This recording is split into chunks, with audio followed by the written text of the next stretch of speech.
So before I even touched alcohol, food was my first problem. I always felt restless, irritable and discontent.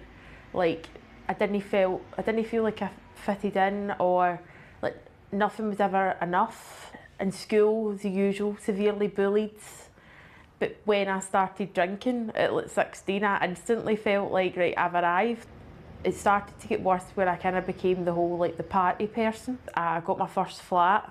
And this is when I started to realise that there could have been a problem, because I'd be like going to college and going to work and things, and I'd be like waking up and I'd go into the fridge and there'd be like a can of gin, and I'd be like, oh, I'm not going to have that. And then my body would go in and I'd drink it at like 8 in the morning. I just didn't know what I suffered from. I just didn't know. I found out I was pregnant, and then I had my wee boy.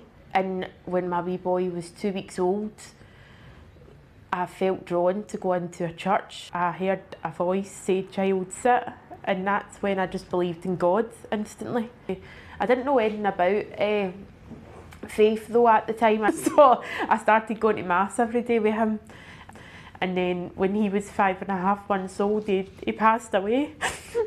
I think a key point is I never turned my back on God. I never once blamed God. It's like I understood why I was instantly drawn in to the church that day. So obviously then when he passed away, I didn't care if I lived anymore, and I couldn't cope with the grief. And I just went, and I didn't even start lightly. I just went and started drinking a litre a day, and I started having alcoholic seizures. And there would be times where I wanted to stop, but I was so powerless over it. So at the end of 22, I did try going to a fellowship. I thought I didn't take anything from it, but in 24, I went back to this fellowship to get help, and that's when I embarked on the 12-step programme. In that fellowship is with a girl volunteering for Street Connect. So that's how I found out about Street Connect.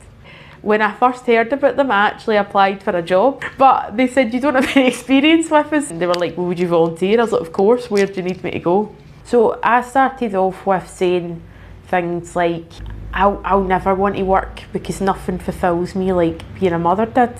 And by volunteering, like once a week it started to give me a bit of purpose. Yeah. I never thought I'd feel again some sort of purpose. And then I just started to really enjoy going to the locations and the groups and helping others, and also because it's Christian, and I just liked that you could talk about your faith and things. I'm currently the intern projects worker, so hopefully one day I would like for them to employ me. I actually do really enjoy life. But I think that's the beautiful thing, that I just get up every day and try and do God's will. And I have purpose in life, which is helping others.